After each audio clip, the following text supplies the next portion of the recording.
You're listening to Big World Network.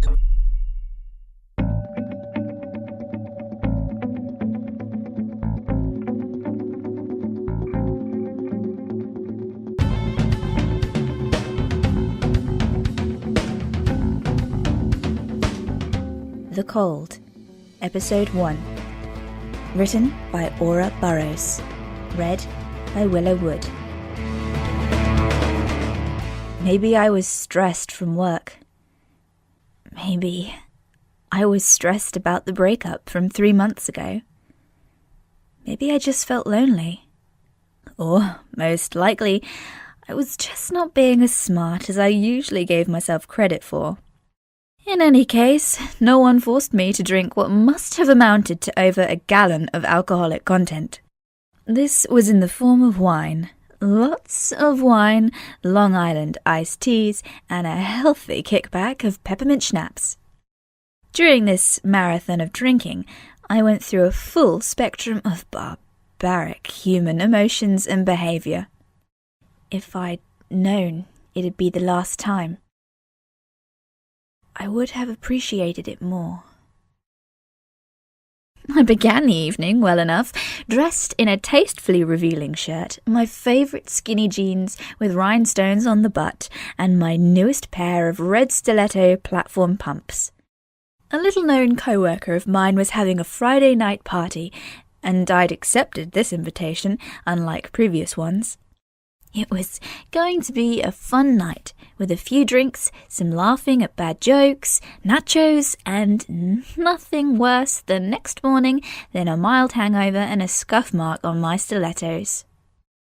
The first glass of wine dealt the pain to my somewhat pinched toes.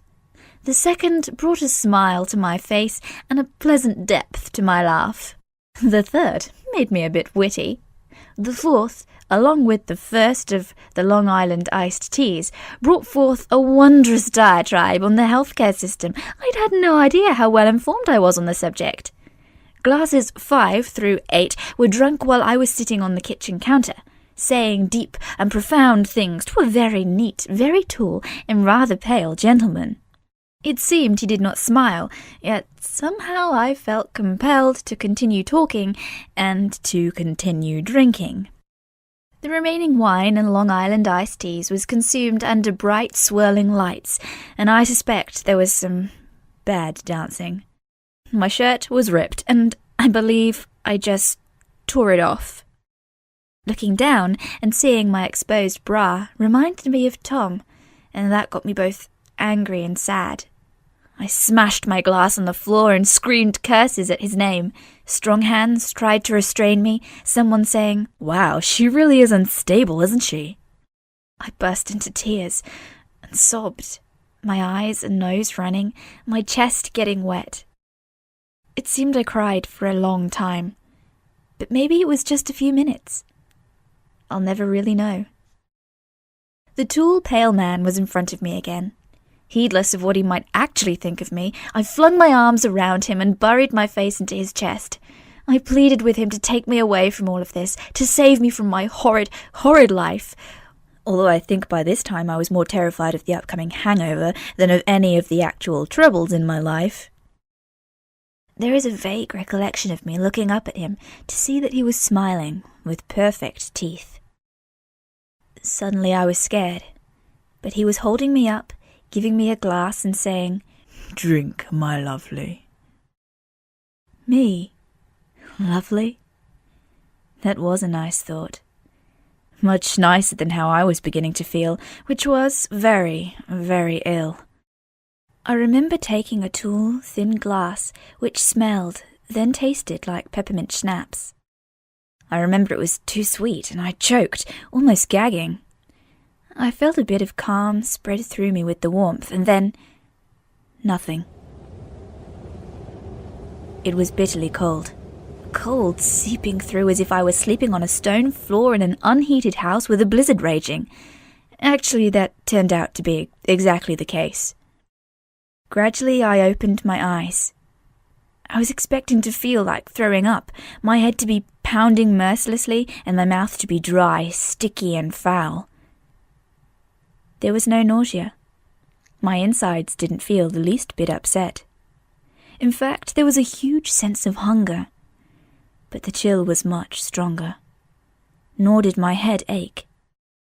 Slowly, I nodded, then stretched my neck, then turned to the left and right. No pain, not even a hint of dizziness. In fact, I felt clear, alert, and suddenly very awake. Even my sinuses didn't seem to be reacting to the bitter, bitter cold. My mouth, however, did hurt. There was the faintest aftertaste of something salty. I ran my tongue over my teeth, which were aching. All were accounted for, none were loose, yet something was strange.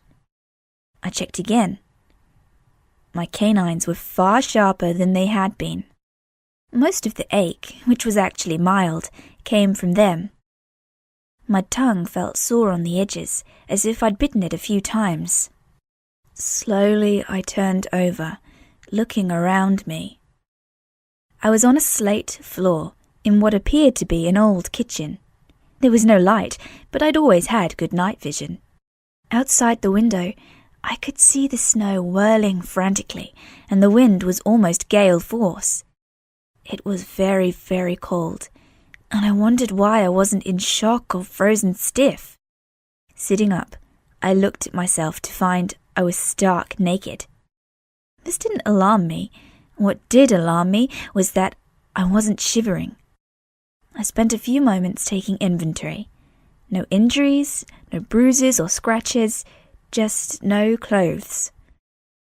I took a long, deep breath, but it seemed to go right through me. No pain except for my mouth, which seemed to be fading. The sense of hunger was growing, but the cold was everything. Looking around more, I somehow knew I was in an area that was uninhabited. This house was ancient, and no one had lived here for years. There were no other houses or towns nearby. And then, without knowing how, I knew someone was coming. Someone I didn't know. It took a while for them to arrive. I heard the motor long before I saw the headlights through the swirling snow. The rational thing seemed for me to be afraid, and yet I wasn't. I didn't seem to be having any feelings on the matter.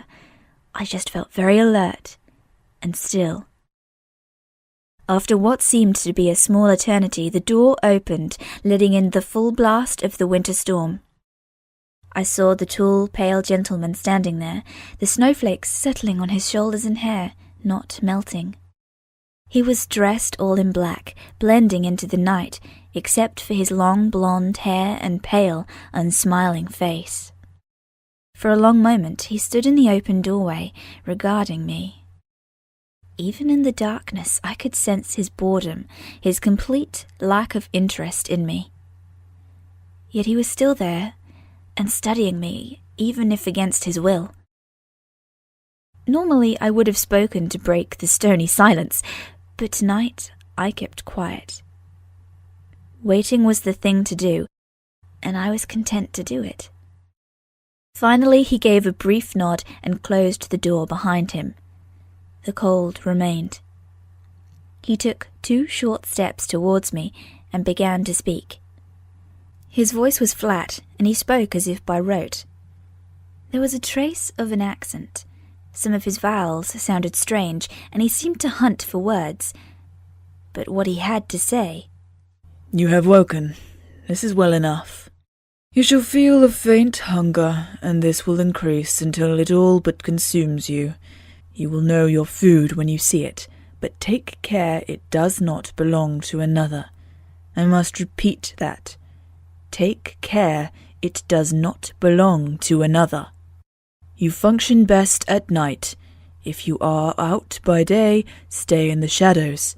Should you be caught in the sun, you will burn quite badly, and it is a mistake you make only once. It is best to find a night job. I would suggest..." And here he named a city about 200 miles away. "There are places that will cater to your new condition. As your creator, I am to enable your survival for the first lunar cycles, and then we shall be well quit of each other. He paused and took a step away. You have questions? He certainly didn't want to answer any questions. He didn't want to be my creator, whatever that was, and it was clear he hadn't wanted to come here. Yet I had to try to find out what was going on. I'm cold, but I'm not shivering. Your clothes were covered in a foul spew. There are possibly some items in the back that would suffice for now. He glanced behind me and took another step. You created me? A very long moment. Then he looked at me again. Not really my decision.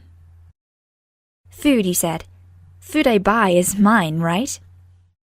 At this he laughed, a dull, dry chuckle. You will never buy food again.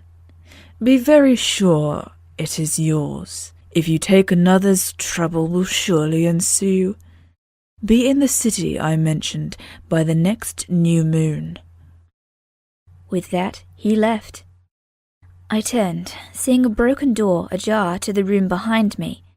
Even in the darkness, I could make out a pile of clothing on the floor.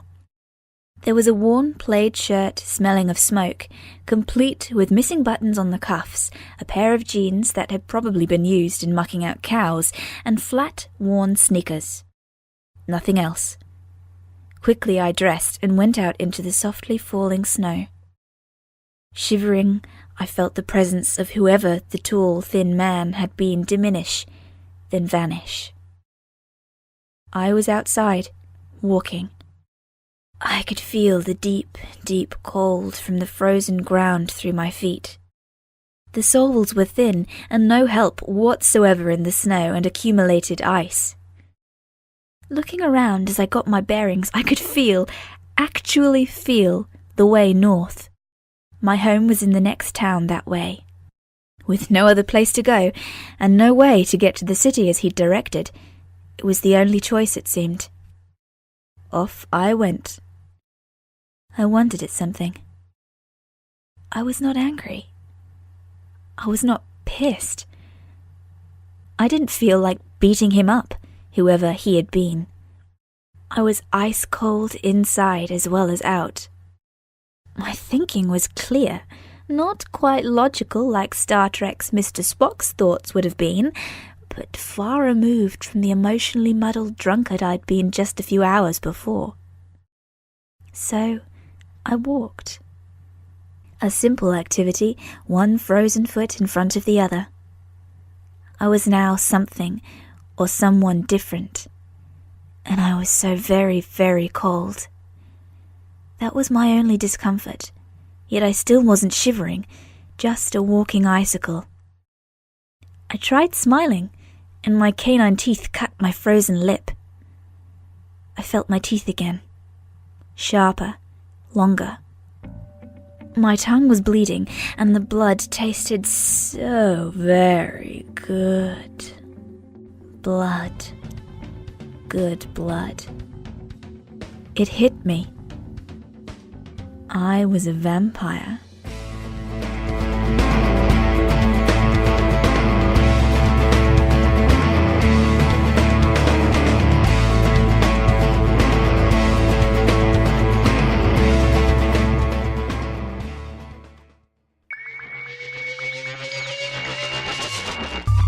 You're listening to Big World Network.